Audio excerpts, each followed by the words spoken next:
Saludos a todos y todas. Yo soy Rafael Solá, estudiante embajador de Microjuris, quien le da la bienvenida a otra edición de este podcast, La Ley en tu Vida. La Ley en tu Vida es un programa auspiciado por Microjuris, creado por estudiantes de Derecho, dirigido a discutir cómo las decisiones y las leyes afectan al ciudadano en su diario vivir. Les doy la más cordial bienvenida. Gracias por el apoyo que nos dan programa a programa. Recuerden que pueden buscarnos en Facebook bajo La Ley en tu Vida, en Instagram La Ley en tu Vida y también en todas las plataformas de podcast para escuchar la versión podcast de este programa. También se transmite en video por las plataformas que les acabo de mencionar y ciertamente el tema que nos convoca hoy es muy interesante, está en la palestra pública. ¿Y de qué vamos a estar hablando? Vamos a estar hablando del proceso penal en Puerto Rico, de los derechos constitucionales de los acusados y todas las dinámicas que se han dado alrededor de la transmisión de el juicio contra el Jensen Medina, acusado por un crimen en Fajardo. Ese proceso se continúa dando y para discutirlo con ustedes me encuentro hoy con el licenciado Osvaldo Carlos, la licenciada Mayra López Mulero y el licenciado Leo Aldrich. Realmente que hoy el estudio está full, tenemos una artillería pesada de abogados que con sus experiencias nos van a estar ilustrando sobre temas que vamos a estar discutiendo. Gracias a todos por estar aquí el día de hoy. Gracias a ustedes por la invitación. Bueno, empezamos. Uno de los principales una de las principales discusiones que se ha dado en el país es a raíz de la transmisión por televisión y por las redes sociales de este proceso que no es el juicio, sino que es una etapa posterior al juicio, una vista de causa probable para juicio. Una etapa anterior al juicio. Sí. ¿Qué opinan ustedes, verdad, de esta transmisión de estos procesos? Bueno, pues déjame romper a mí el hielo. Quiero darle las gracias por esta invitación. Me parece que este tipo de conversación es muy importante y no solamente para aquellos que están estudiando Derecho, sino para todos los que compartimos esta sociedad, porque hay una idea en ocasiones distorsionada de cuán beneficioso es el hecho de que se transmitan etapas de procesos criminales de alto interés público. Lo primero que te debo decir es que en el caso particular que nos ocupa, el más reciente, el de Jensen, la vista preliminar se ha convertido a mi juicio en un espectáculo que se ha apartado sustancialmente desde mi punto de vista de lo que es la razón de ser de la etapa interlocutoria de vista preliminar. Yo creo que cuando el entonces juez presidente del Tribunal Supremo, Hernández Denton, insertó la práctica de que se pudieran televisar algunos asuntos judiciales, tanto en el ámbito civil como en el penal, perdió de vista que antes de la aplicabilidad de esa iniciativa se debió haber hecho algún tipo de educación, de iniciativa para educar al pueblo, para explicarle al pueblo cuál es la naturaleza de los procesos y cuál es el rol de cada uno de los protagonistas de ese proceso. Eso no ocurrió y por eso se ha distorsionado, se ha desvirtuado gran parte de los trámites que son televisados en gran medida porque mucha gente no los entiende. Esa es mi reacción inmediata. Pues mira, yo he tenido la oportunidad de estar envuelto en este tipo de casos. Yo representé a uno de los convictos en el caso de Aguada, de los llamados inocentes de Aguada. Y he escuchado mucho este asunto de cuánto perjudica a los imputados o acusados el que se transmitan las vistas, tanto etapa de vista preliminar como de juicio, si realmente es un perjuicio grande para ellos. Si tú miras el caso de Aguada, en el caso de Aguada, el factor prensa fue bien positivo para los convictos. O sea, el público estaba detrás de estas personas, favoreciendo que eventualmente el juez decretara que un nuevo juicio. Y la fiscalía sintió tanta presión por cómo el público reaccionaba en todos los medios, esta gente son inocentes, mira el ADN, no los conecta con la escena, que eventualmente no tuvimos que ir ni a un nuevo juicio. Eventualmente la fiscalía decidió archivar y esta gente está hoy en la calle. Si tú miras el caso este mismo del que tú estás hablando, que es el caso de Fajardo, de Jensen, pues si tú sigues los medios, hay reacciones positivas a Jensen, increíblemente. Hay gente que dice, esto no es un primer grado, esto es un segundo grado, perdón, aquí hubo un forcejeo, fue un arrebato de cólera, dice alguna gente. O sea que yo creo que el problema principal es la educación, como dice Mayra, pero es una educación que tiene que ir más allá del público, tiene que ir también a los abogados. Cómo los abogados trabajamos con casos que tienen este impacto público que van a ser transmitidos. O sea, si es buena idea, desde el round 1, tú entrar por ahí, no hablar con los periodistas, no expresarte, no tratar de que tu cliente se le vea de una manera distinta.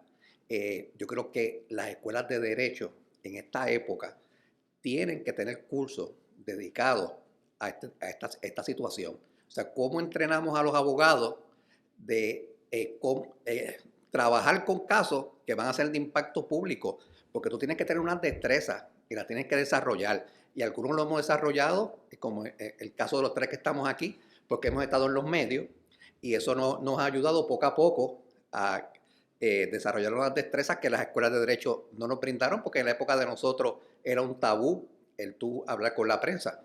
O sea, estamos viviendo una época donde tanto a nivel de tribunal estatal como federal, los abogados se expresan, los fiscales se expresan, más en lo estatal que en lo federal. Y tú ves que constantemente sale el fiscal de sala y discute lo que sucedió en sala. Y el abogado de defensa puede hacer lo mismo. A que existen unas herramientas que en este caso no se utilizaron, en el caso de Jensen, para tú limitar esto. Sí, yo pude haber como abogado de defensa de pedirle al tribunal una orden de mordaza. Mire, juez, estoy preocupado que el fiscal está saliendo, se están discutiendo los procesos y demás, y se han dictado esa orden de mordaza, nosotros la hemos visto. En lo federal lo hacen como de rutina. En un caso, no hay ni que pedirlo, un caso de mucho impacto público, rápido el juez emite la orden de mordaza y limita, ¿verdad? Esa parte que yo entiendo que ya a nivel de juicio o a nivel de una vista, pues está bien que se limite y que la gente, pues, que están viendo el proceso, pues lo analicen en base a lo que se está viendo en sala. Mira, yo escribí sobre este asunto en el periódico Metro y mi planteamiento es el siguiente: concurro en parte y discrepo en parte de lo que dice la compañera Mayra López Mulero. Yo pienso que las vistas preliminares no pueden ser televisadas. Y llego a esa conclusión no de forma liviana, porque mi primera formación profesional es periodística y, como ustedes saben, colaboro en varios medios y por lo general creo en la apertura y en la transparencia y que el pueblo pueda ver todos los procesos. Y de hecho, favorezco que los juicios en su fondo sean públicos y se transmitan televisivamente. Incluso si llegara una sentencia, favorezco que también sea televisada. En los procesos civiles también no tengo reparos a que sean televisados. ¿Por qué, sin embargo, hago una excepción con las vistas preliminares? Porque ahí no tan siquiera hay un acusado, ni tan siquiera hay un acusado. Hay una persona a quien la rama ejecutiva le imputa unos actos delictivos y le corresponde en esa etapa preliminar, como dice su título. En esa etapa preliminar se supone que una profesional del derecho, una jueza, determine si ese individuo va a ser sometido al rigor, al tedio y al oprobio de un juicio donde se le pueda quitar la libertad. ¿Por qué hago la distinción con la vista preliminar? Porque en esa vista preliminar, si se transmite televisivamente, como en efecto ocurrió, se pueden vulnerar y se pueden lacerar, y en efecto se van a vulnerar y lacerar el derecho constitucional a un juicio por jurado. Se supone que uno tenga derecho a un juicio imparcial, justo y por un jurado de sus pares.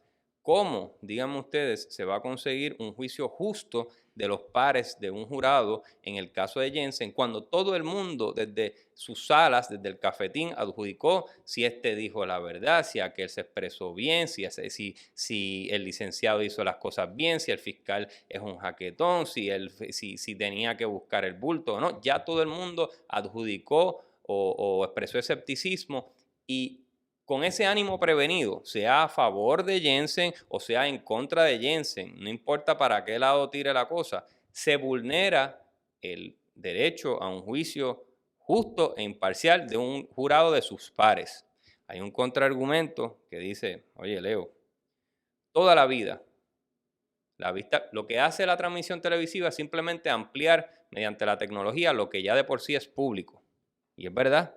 Y hay un argumento que no se puede obviar, que es que estamos brindándole a una mayor cantidad de personas lo que ocurre y que es público. Sí.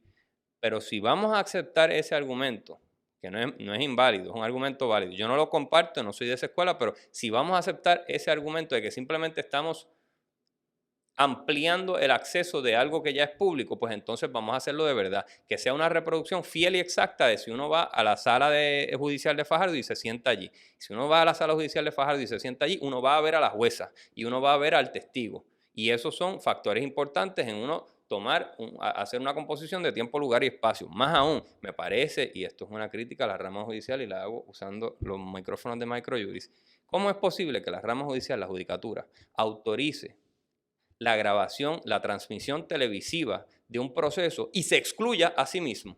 Es decir, la personificación de la rama judicial hecha carne y hueso, la jueza, no está en los tiros que esa misma rama judicial autorizó. Y ella lo condicionó precisamente. Y entonces, ¿cómo uno explica que sea buena la transmisión para que se transmita a Jensen Medina o a cualquier individuo, Dios no lo quiera, a cualquiera de los que esté escuchando esto, que se transmita a ese individuo imputado solamente en ese momento, con mameluco sumariado, con cadenas en los pies y las manos, y no se transmita a sus acusadores y a sus juzgadores?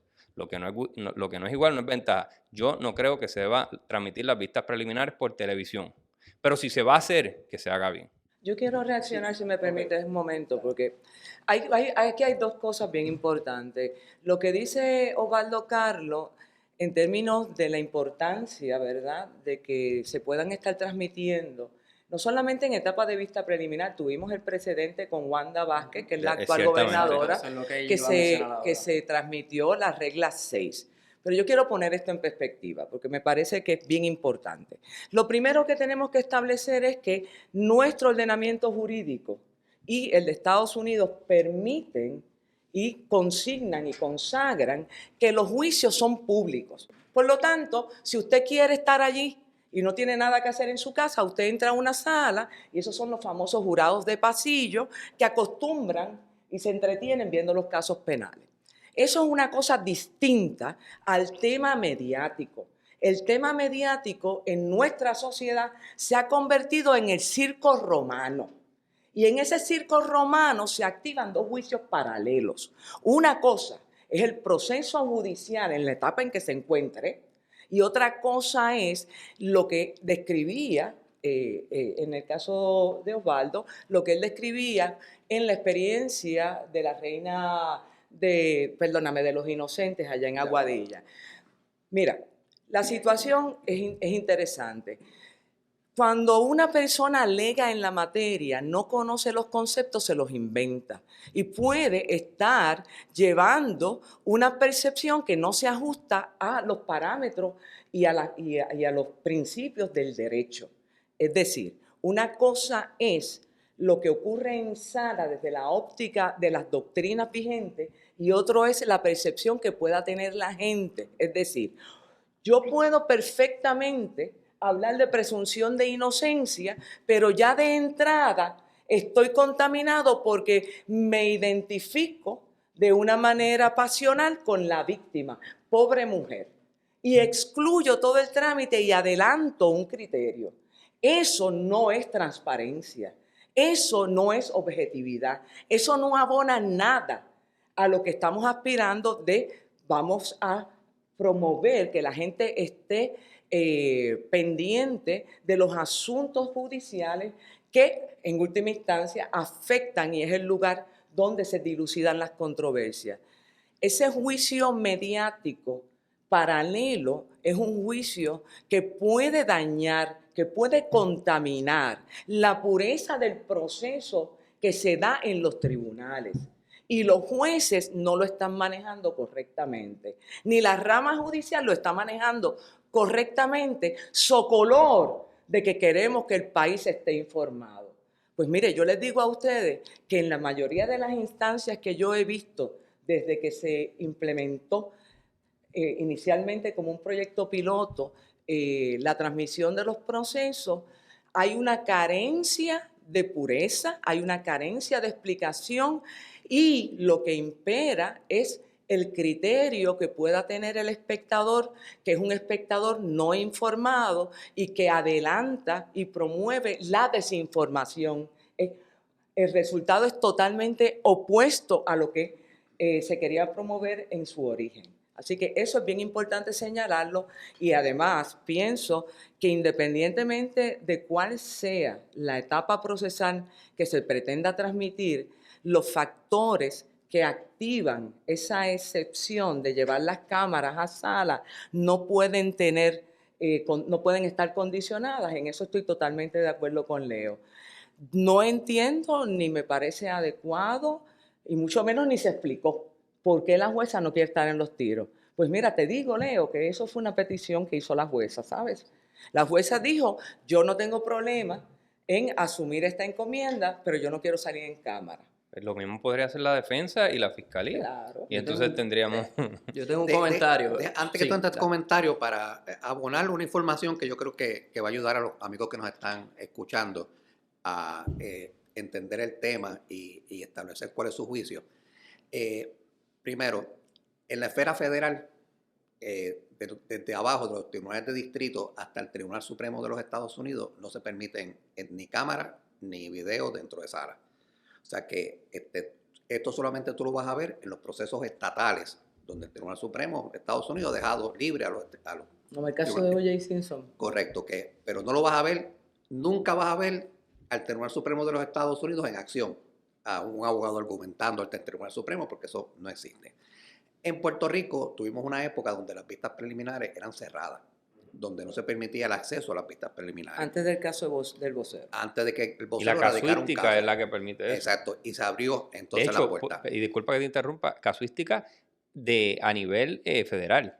Y fue una decisión de Miriam Naveira. Ah, que perdón, decía estatal, sí. que Miriam Naveira decía que la vista preliminar es estatutaria, por lo tanto no podía ser pública. Eso fue revocado por el Tribunal Supremo de los Estados Correcto. Unidos, donde el Tribunal Supremo revoca al Tribunal Supremo de Puerto Rico en relación a la etapa interlocutoria de vista preliminar. Así es. O sea, y que es la establece que es pública. Y la- desde entonces, ese caso lo llevó el vocero. Y la casuística es federal, o sea que el Tribunal Supremo Federal, como dice Mayra, es la que permite que la vista pública la vista preliminar sea pública. Ahora, quiero abonar a un punto que trajo Mayra. El juicio, la Constitución dice que el juicio es público, y es en efecto el juicio lo que es público, no la vista preliminar, no la regla 6. Porque ni la regla 6 ni la BP Está en la Constitución. son paradas constitucionales Correcto. en los procesos. Nosotros en Puerto Rico le damos más derechos a los acusados. O sea, en el foro federal, tú vas de un gran jurado donde tú no participas, donde te acusan en secreto. Quizás ni te enteras ni de te que existe. enteras hasta que te arrestan. La próxima parada es el juicio. Así es. O sea, después de tu lectura de la acusación, que es otra parada constitucional, de que pues mira, de esto te estamos acusando y estos son tus derechos y demás. La próxima parada es el juicio. Nosotros en Puerto Rico, para darle más derechos al pueblo y a los acusados, pues creamos esas etapas procesales que se han convertido en 4 paradas posibles. O sea, Regla 6, regla 6 en en alzada. alzada, BP en alzada, Correcto. para entonces llegar a que te autoricen la acusación para iniciar entonces el proceso constitucional. Ya que usted dijo esas 4 paradas, muchas de las personas que nos están sintonizando no son abogados, no conocen muy bien de estos procesos. Por favor, Osvaldo, ¿nos puede explicar rapidito cuáles son estas 4 paradas que solamente aplican en el sistema penal de Puerto Rico? Pues mira, y nosotros, de hecho, nosotros copiamos esto de otras jurisdicciones de Estados Unidos, no fue que nos las inventamos acá, nos fuimos por allá por California y a Luciana y demás, Romano y Germánico. nos trajimos esa. Pues la primera parada procesal, que es autorizar a que una persona imputada, viene la policía, somete una denuncia y se autorice esa denuncia y se autorice el arresto de esa persona, pues es una etapa, y también se le fija una fianza en ese momento, es una etapa donde lo que se requiere es una cintila de evidencia. Y vemos cómo el peso de la prueba va aumentando, ¿verdad? Cuando tenemos una vista preliminar, es la vista donde el peso de la prueba ya es probabilidad, donde es la etapa en que el tribunal autoriza la radicación formal de los cargos. Y la vista preliminar es lo que estuvimos viendo y ustedes también estuvieron viendo en el caso del crimen de Fajardo. Exacto, y ahí nos paramos en que es probabilidad, que no es haya toda duda razonable. La próxima etapa, que es el juicio, que es la que este señor se va a enfrentar, ahí sí que aplica el concepto de más allá toda duda razonable. Cuando hablamos de 4 paradas posibles, es que la determinación de si la persona va a ser arrestada y sometida inicialmente a una vista preliminar, pues si el juez falla en contra del Ministerio Público, pues el Ministerio Público la puede pedir en alzada, una segunda vista en alzada. Y lo mismo pasa con la BP. Si ayer no hubiesen determinado causa, en alguno de los cargos o en ninguno de los cargos, pues la Fiscalía tenía la opción de pedir una vista preliminar en alzada. Y hay muchas críticas sobre esto porque trae un desgaste. O sea, hay unos derechos de los acusados, pero hay gente que dice también debe haber unos derechos de los testigos y del pueblo. O sea, el desgaste que tiene un testigo en los procedimientos locales versus los federales es brutal. Porque este testigo puede ser que vaya a una regla 6, después tiene que ir a una regla 6 en alzada, si usan testigo en ese momento, después una BP, después una BP en alzada, sin contar las suspensiones. O sea, cuando tú vas a una vista preliminar en Puerto Rico, la primera comparecencia es la automática, le dicen. Tú llegas allí para pedir la suspensión, para decir que tú no estás preparado para ver la vista.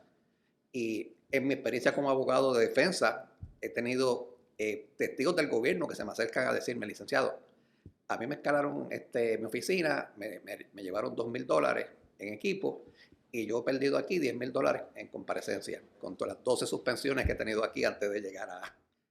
Mayra, ¿cómo usted reacciona? Porque lo que vemos, Osvaldo, menciona estas cuatro paradas y lo que por lo menos yo intimo, ¿verdad? Es que usted entiende que es un poco muy permisivo para los acusados y un poco en contra del poder del Estado en esa balanza. Y aclararte que las jurisdicciones de donde viene esto históricamente han recogido vela y han recogido vela en el sentido de que para tú suspender una vista preliminar, o sea, si vas a dar ese derecho, pues tienes que poner unas responsabilidades al abogado y a, ¿verdad?, a los que van a estar en ese proceso. Para tú suspender una vista preliminar ahora en esas jurisdicciones, tienes que estar enfermo, tener un certificado de que no puedes asistir a la vista, tuviste una emergencia familiar. En Puerto Rico, tú asumes la responsabilidad de defender a una persona y cuando llega el momento de la BP, en sala, llega una llamada a la secretaria del juez que tú estás en Carolina viendo una vista y que juez, no, se me extendió la cosa y no va a poder llegar. Y eso pasa, o sea, yo como vengo de lo federal, me citan a las 8:30, estoy sentado allí a las 8:30. Y a mí no se me ocurriría yo llegar allí a que la gente esté esperando en sala y que yo envíe una nota de que yo estoy en otro tribunal. O sea que Mayra, sí, yo estoy por totalmente favor, en desacuerdo vamos. a la exposición que ha hecho Osvaldo. Yo creo que si algún sistema de administración de justicia está totalmente desbalanceado es el sistema federal. El sistema federal atenta contra los derechos fundamentales de cualquier acusado de delito grave a poder buscar los mecanismos y enfrentar el proceso de manera informada y preparada. Creo que nuestra Constitución es una Constitución de vanguardia y creo que precisamente en ese balance es que nace la Carta de Derecho como escudo para evitar el abuso del Estado en asuntos muy trascendentales como es la libertad, privar a un ser humano de su libertad. Así que en ese sentido, todo el tema procesal se activa. El inicio de un proceso judicial se activa en el momento en que se lleva, ya dejaste de ser un investigado y se convierte la investigación, se cierra, así debería ser, sobre un sospechoso. ¿Qué pasa? Estamos en Puerto Rico, estamos en un país en bancarrota, en quiebra no solamente económica, sino en quiebra institucional, donde lamentablemente los recursos del Estado no se han asignado de la manera más coherente y eficiente posible. Ante esa situación, lo que en antaño era un proceso judicial que se iniciaba cuando la investigación estaba madura y se cernía sobre el sospechoso, ahora se invierte el rol. Ahora primero te acusan, después te linchan y después investigan. ¿Y a qué se debe este fenómeno? Pues mire, se debe a muchísimas cosas, pero fundamentalmente a cómo se ha ido deteriorando las instituciones de administración de justicia penal en el país, cuyos componentes la Policía de Puerto Rico, negociado de investigaciones especiales, Instituto Negociado de Ciencias Forenses, entre otros. Ahí también tú tienes que evaluar que hay una escasez de recursos y cada día, precisamente por eso, se sigue haciendo más fuerte la carga para el Ministerio Público y son en muchas de las instancias ellos los que provocan esos reseñalamientos a los que hace referencia Orlando.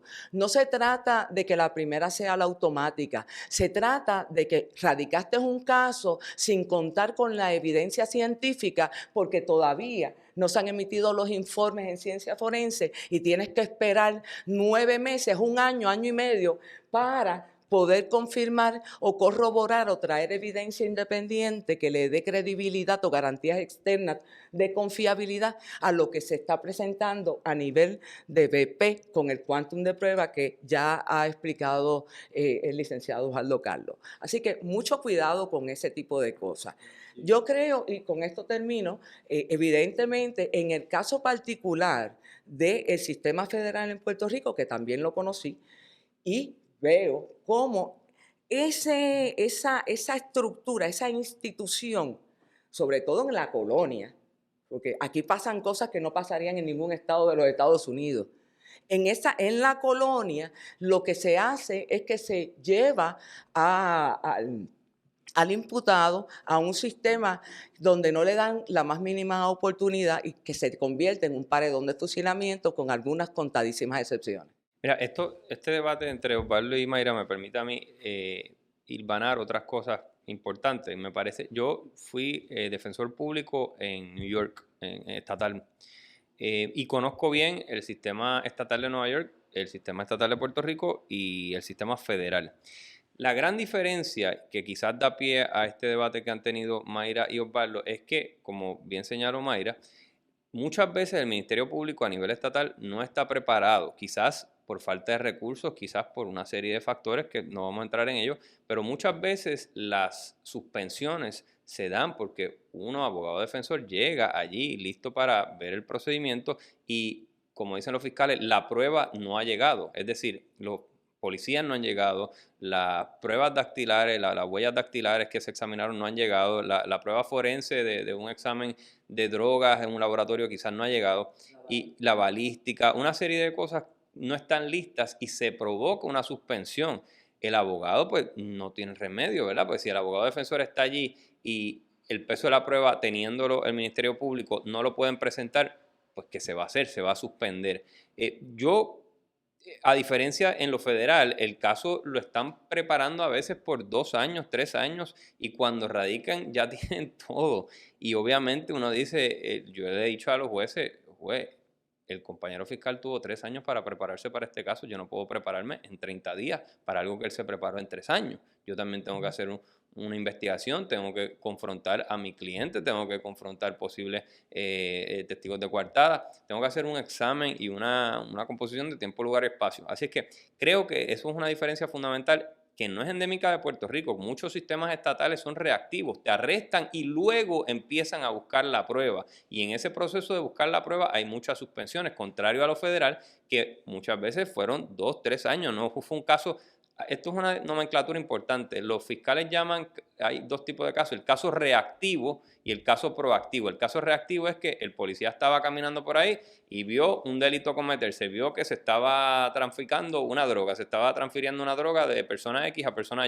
y procede y arresta. Es un caso reactivo. Un caso proactivo, sin embargo, sería una vigilancia concertada a un cierto lugar por 2, 3 meses y luego se actúa y ya se tienen grabaciones, fotografías.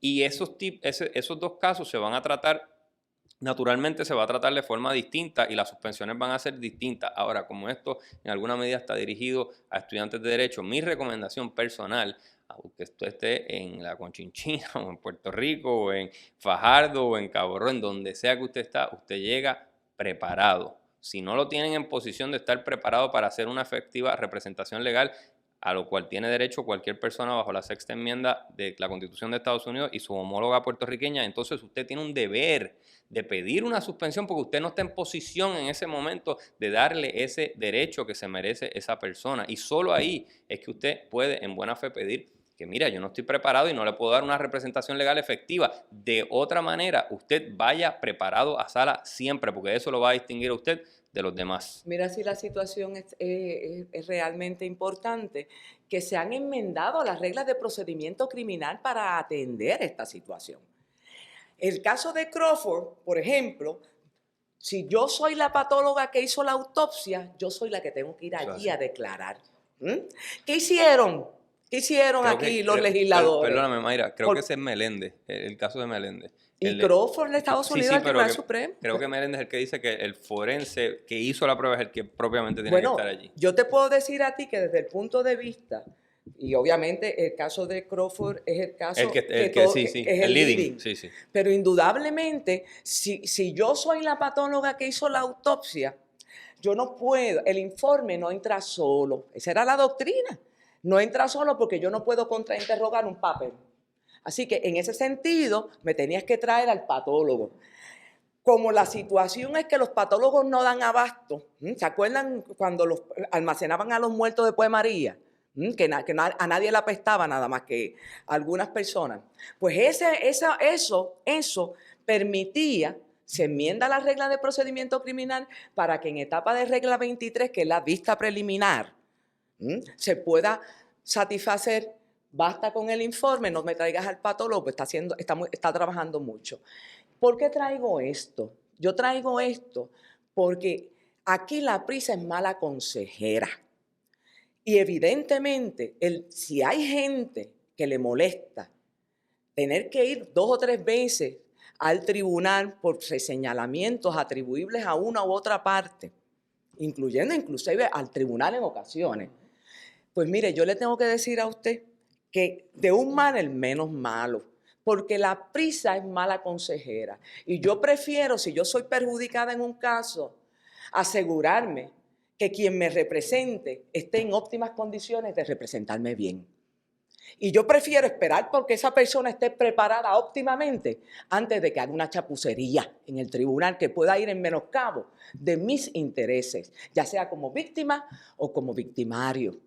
En ese sentido, yo les digo a ustedes que lo más importante aquí es reconocer que toda la práctica forense en las últimas 3 décadas ha ido en deterioro vertiginoso y que eso atenta contra la verdad y contra la justicia.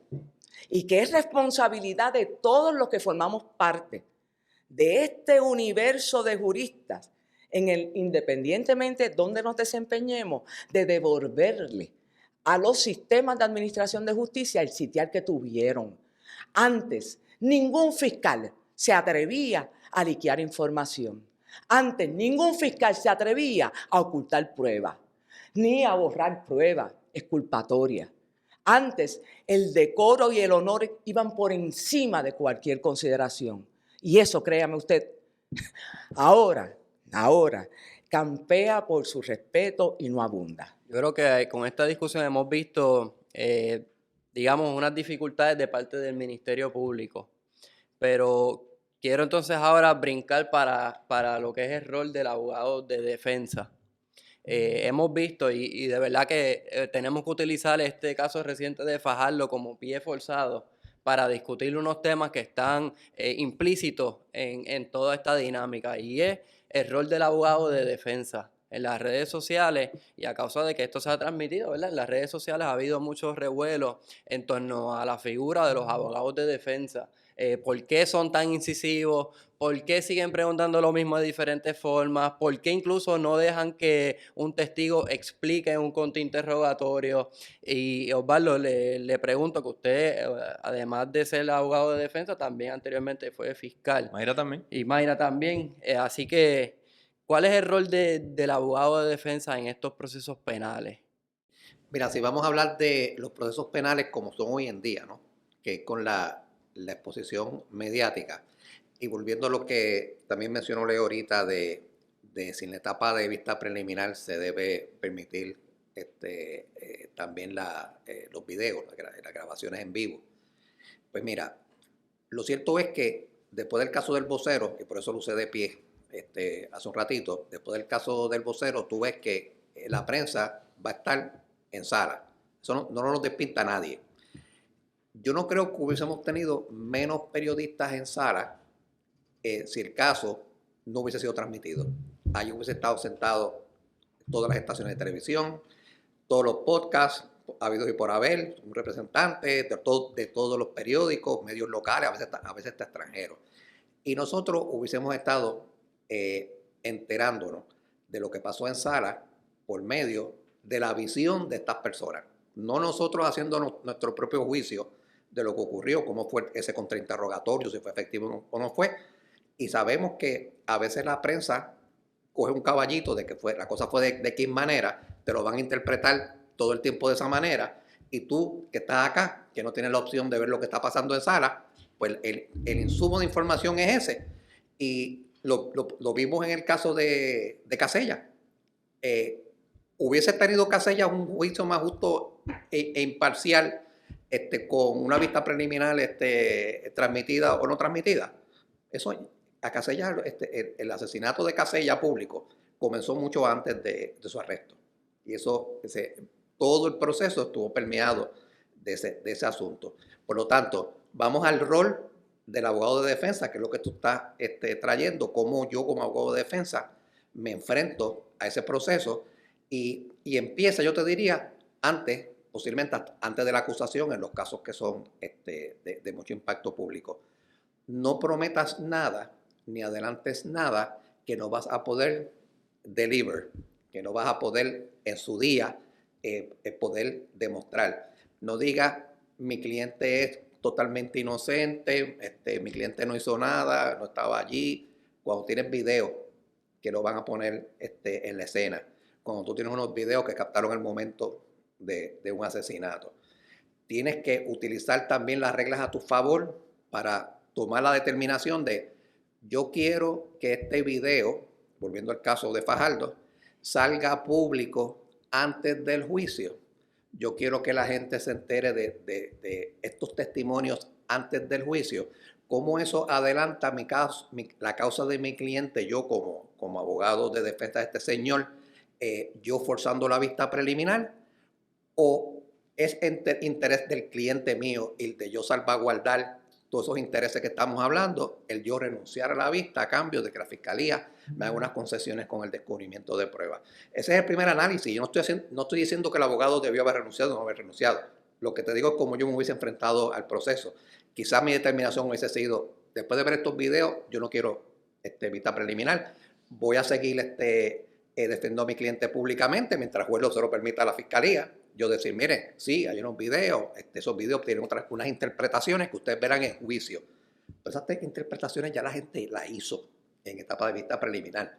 O sea que me dificulta el trabajo cuando vaya como abogado, porque esos videos salieron ya públicos. Y yo mismo traje también unos videos. O sea que todo esos análisis lo tiene que hacer el abogado. Sobre la función del abogado en sala, pues mira, en este caso se dieron unas críticas, porque los abogados estamos entrenados a hacer las cosas de una manera y no necesariamente pues las vamos a variar porque exista estemos en vivo, ¿verdad? Porque ese ya es nuestro training. ¿Quieres apostar? Pero hay gente que se pregunta, mire, si tú estuviste el domingo pasado en la playa con unas amistades, estuviste con 4 amigos, ¿tú necesariamente te vas a acordar de qué color era el traje de baño de una de las que estaba allí? O el traje de baño de uno de los que estaba allí, o si tenía un jacket, o si tenía una camisa. O sea, son cosas que los abogados hacemos para tratar de establecer ante el juez, pues mire, esta persona que tenía esta mente fotográfica cuando tuvo el turno del fiscal, pues ahora no se acuerda de otros detalles que yo le estoy preguntando por el lado de acá. Por lo tanto, esta persona no debe ser tan veraz para usted, juez, porque esta persona, ¿bebiste o no bebiste? ¿Cuántos palos te diste? ¿Si comiste o no comiste? Son cosas que son importantes en esa ruta, pero para la persona que está, o sea, la ruta de tú probar mendacidad o probar que la persona no es veraz. Pero el que está acá viendo esas vistas se desespera porque se pregunta, ¿pero qué importancia tiene eso? ¿Verdad? En todo esto, ¿cuál es el punto a qué punto que quiere llegar este señor? Si hay un video de esta señora siendo asesinada allí ante unas cámaras, o sea, ¿qué más tú necesitas? Pues mira, realmente yo te diría que mucha gente esperaba más del Ministerio Público y también esperaban mucho más de la defensa. El Ministerio Público porque decía que esos videos demostraban un asesinato sin lugar a dudas, pero necesitaron de una interpretación. O sea, el video solo no fue suficiente. O sea, que esa oferta que hizo el fiscal de que los videos no tenía que ver más que el video y ya estaba todo resuelto, no está tan claro, porque se dieron unos empujones y demás, había que interpretar esa escena. Y por el lado de la defensa, el tú anunciar, este muchacho es totalmente inocente, pues tampoco luce de los videos, o sea, de que sea totalmente inocente. Y rapidito, porque quiero oír a Mayra ante esto, pero es importante que sepamos que el caso podía proseguir sin video alguno. El video simplemente es algo que nos impacta porque, wow, está grabado, pero la realidad es que un caso puede ocurrir simplemente con una persona, un sujeto, un individuo diciendo, yo vi esto. Un testimonio. Un testimonio. Eso es evidencia. Lo que pasa es que a veces nos confundimos con todos los shows que hay, CSI, que si, dónde están las huellas dactilares del arma y yo quiero ver el video ampliado. La evidencia es una persona se siente y dice, yo vi esto. Puede ser evidencia buena, puede ser evidencia mala. Hay distintos medios de evidencia. Puede ser creíble, puede ser no creíble. Los abogados harán su trabajo, pero el video, a mi juicio, no era esencial, no fue esencial y necesitaban de los testigos oculares, que en efecto es lo más fuerte. Voy a hablar del rol del abogado de defensa, pero quiero escuchar a Mayra sobre el rol del abogado de la defensa y después lo sigo por ahí. A mí me llaman de Devil Advocate en muchas ocasiones por los casos que he tenido que enfrentar, pero bueno, lo tomo como un halago. Suena mejor en inglés que en español. La abogada del diablo. Bueno, vamos a ver, me parece interesante, ¿no? ¿Cuál es el rol del abogado después que yo fui la fiscal con las características que ejercí mi ministerio, tanto a nivel estatal como Special Assistant U.S. Attorney, el tiempo que estuve bajo Guillermo Gil en la federal? Lo primero que debo decir es que la función de un abogado es velar porque el proceso al que se expone su cliente se haga conforme a los parámetros constitucionales de nuestro ordenamiento jurídico. Y eso suena muy bonito, pero a muchos abogados se les olvida. Lo primero es el principio de presunción de inocencia. Si ese es el principio del saque, si tú eres inocente hasta que se te pruebe lo contrario, yo no tengo que preguntarle a mi cliente si es inocente o es culpable. Yo lo presumo inocente, que ese es el principio. De manera que yo no me voy a convertir en la sacerdotisa que voy a confesar a mi cliente. Dime, ¿lo hiciste, no lo hiciste? Eso naturalmente se va a dar en la conversación abogado-cliente, que se va a dar en muchas instancias y sobre la marcha te ganas la confianza para conocer todos los parámetros de lo que ocurrió. tú no puedes ir prejuzgando el caso como abogado. Tus lealtades están con el ciudadano que depositó la confianza en ti para que lo representes. Por lo tanto, tu deber como abogado es darle lo mejor de tus talentos y de tus destrezas y de tu intelecto y de tu compromiso. Ponerte en los zapatos de esa persona y procurar traer a la atención del juzgador en la etapa que corresponda cuáles son las razones para rechazar total o parcialmente la teoría del Estado sobre el suceso al que se refieren las denuncias, si es que está en etapa previa a la lectura de la acusación o a la acusación, que no es otra cosa que la notificación que se te hace de qué es lo que el Estado dice que tú hiciste. Dicho eso, tú tienes que asegurarte que ese proceso desde regla 6, desde el inicio, ¿se acuerdan ustedes? Desde que le radican y lo llevan ante un magistrado y le radican una denuncia para determinar causa probable para el arresto, hasta después de la deliberación, hasta el día de la sentencia, inclusive hasta etapas apelativas, usted tiene que velar porque esos principios constitucionales se respeten. Y sobre el particular, la Constitución no distingue entre los asesinos en primer grado, en segundo grado, los violadores, los criminales de cuello blanco que abundan en Puerto Rico, están choretos en estos tiempos, ¿verdad que sí? Y así sucesivamente, sino a todos por igual. Y ese principio tiene que estar bien claro en la mente del abogado. Dicho eso, entonces el rol del abogado se traduce en confrontar al Estado con sus deficiencias, que lamentablemente para bien del país, cada día las deficiencias son más notables y más frecuentes. Lo que impera es la mediocridad. Lo que impera es el trabajo mal hecho. Lo que impera es el martilleo. Lo que impera es yo voy a imponer por encima de cualquier consideración y por encima de la verdad. Yo quiero ganarle a Osvaldo Carlos, yo quiero ganarle a Leo, yo quiero ganarle a Mayra. Eso va a ser, y eso no es ser abogado. Esto no es una contienda entre gladiadores, dice el Tribunal Supremo de Estados Unidos. El proceso judicial, independientemente del rol que usted ejerza, ya sea como fiscal, como juez o como abogado, es que emerja la verdad. Y que cuando esa verdad hable, entonces se adjudique conforme a la prueba y no conforme a lo que dijo el periodista, que tampoco sabe un comino de derecho, ni de lo que dijo fulanito, porque lo vi en un video. No. Para usted tener un cuadro claro de un proceso que lo que busca es la justicia, tiene que haber un fair play, un juicio justo. Y el juez también tiene que velar porque ese balance sea el que prevalezca, porque de ese balance y esa confrontación entre dos versiones antagónicas emerge lo más cercano a la verdad, porque nuestro sistema lamentablemente no es perfecto. Mira, yo quiero irme un poco más al macro del rol del abogado defensor y comienzo diciendo que es una de las cosas más maravillosas del mundo. O sea, está consignado, es una de las pocas profesiones que está consignada en la Constitución de Puerto Rico y de Estados Unidos. Pocas profesiones, ni la de fiscal está consignada de esa manera. Así es que el ser abogado defensor realmente es un servicio más que a un ciudadano, a un pueblo. Y es importante tener eso claro. Yo personalmente no tengo reparos en defender a nadie.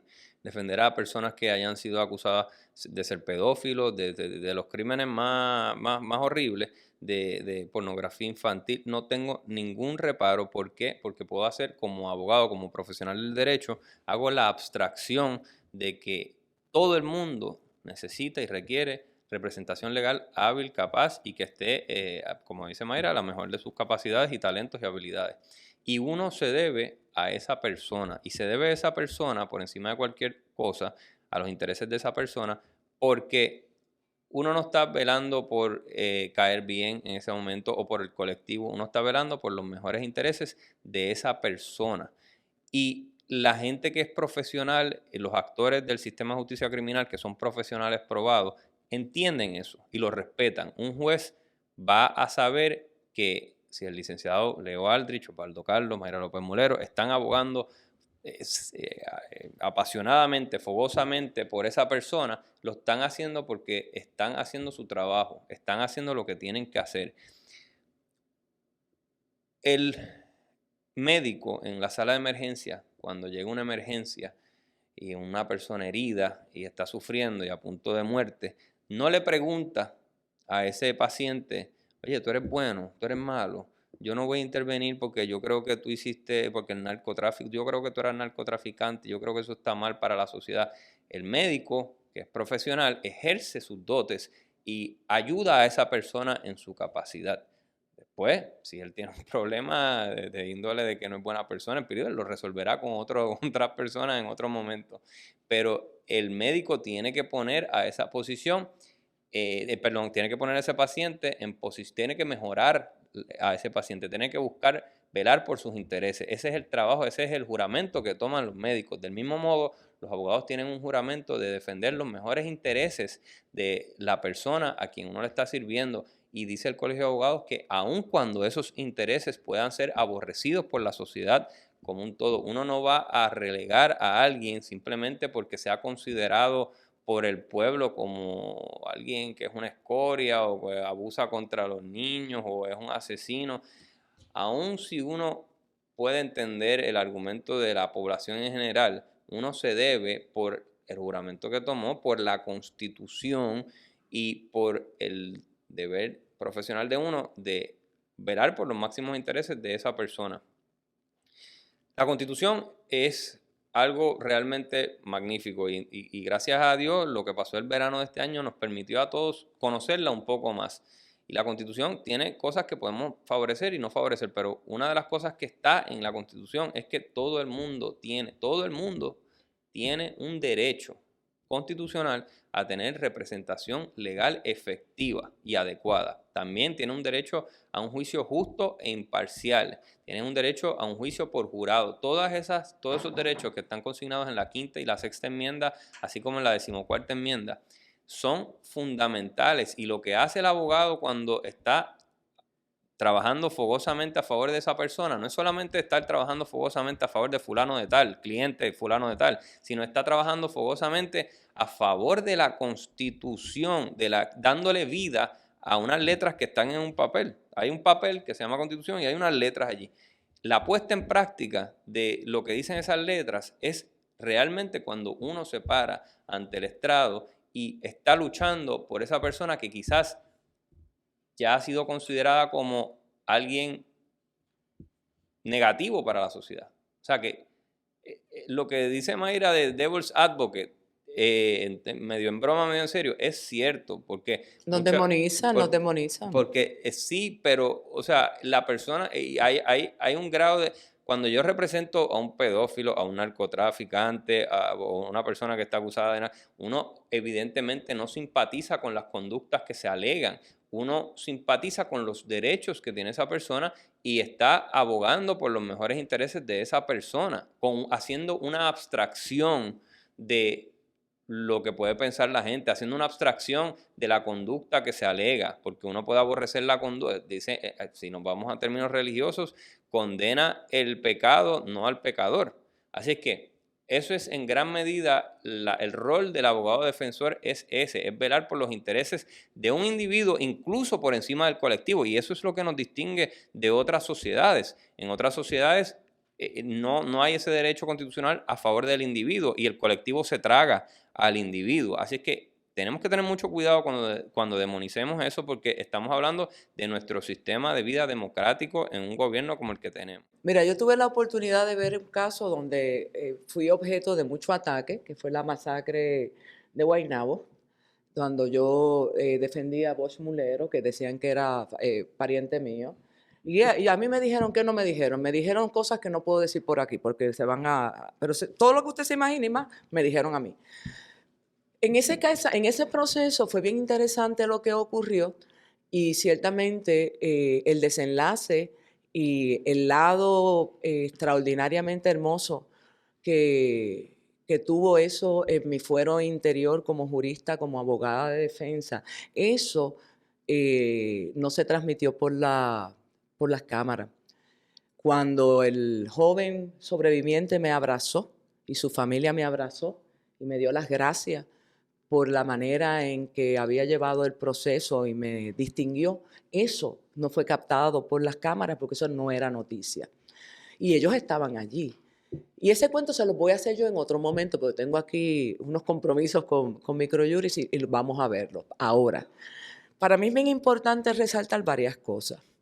El abogado de defensa tiene un rol importante, un rol esencial para mantener el balance constitucional de los procesos judiciales en el ámbito penal. Desde luego estamos ahora hablando de ese ámbito. Pero también usted tiene que entender que el Ministerio Público tiene una responsabilidad como abogado. Ellos representan a las víctimas. Y las mismas exigencias de calidad en el descargo de sus funciones, de honorabilidad, de rigurosidad, se debe esperar de los representantes del Ministerio Público, que a fin de cuentas tienen el peso de la prueba. Son ellos los que tienen que demostrar, más allá de dudas razonables, lo que pretenden encausar. Los jueces tampoco están ajenos a esa obligación.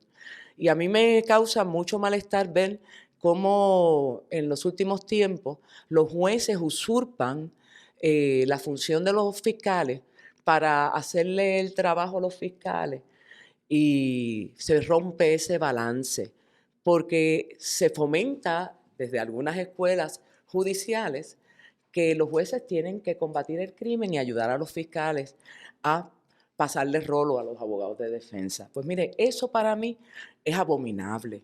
Eso es una ofrenda contra el sistema de administración de justicia, porque es precisamente en ese choque de roles que va a prevalecer quien tenga la razón. Y si el Estado no cumple con su deber ministerial, por las razones que sea, de demostrar limpiamente que en efecto los asuntos ocurrieron como ellos dicen, pues entonces no pueden penalizar y demonizar a los abogados por haber estado a la altura de la excelencia profesional que exige el descargo de su rol. Lamentablemente, cuando un abogado prevalece sobre el criterio del adversario, lo sacó por tecnicismo. Pues mire, no es tecnicismo, es constitución, es derecho, es la ley, es la razón. Ahora, cuando un fiscal violenta y es evidentemente infractor de esa rigurosidad, de ese honor y de esa ética, a ese lo premiamos y lo ascendemos. Y aquí la conducta irregular de un fiscal, como no, eso, los Federico y los Cocorocos, donde Pablo le gusta litigar, y Leo también lo hace muy bien, allí la conducta, el misprosecutor conduct es penalizada. Aquí en Puerto Rico yo no conozco un solo fiscal que haya sido sancionado por desaparecer pruebas exculpatorias, por fabricar casos, por decirle a un cliente, a un testigo de cargo, no, tiene que decir esto para que me cuadre con aquel. Y tengo varios candidatos. Sí, la lista es larga, la lista es larga. ¿Por qué traigo esto?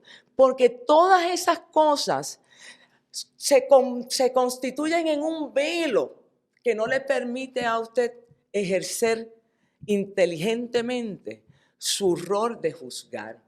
Porque a la hora de señalar, todo el mundo se precipita haciendo juicio. Pero precisamente por eso es que existe un proceso riguroso donde aplican unas reglas. No es que yo no quiera dejar hablar en un contrainterrogatorio al testigo. Es que hay una razón lógica detrás de que el contrainterrogatorio se hacen preguntas cerradas. ¿Ve? Y no es, mire, usted contesta sí o no. El otra parte, que es el fiscal, hace las preguntas abiertas y usted dice todo lo que usted quiera.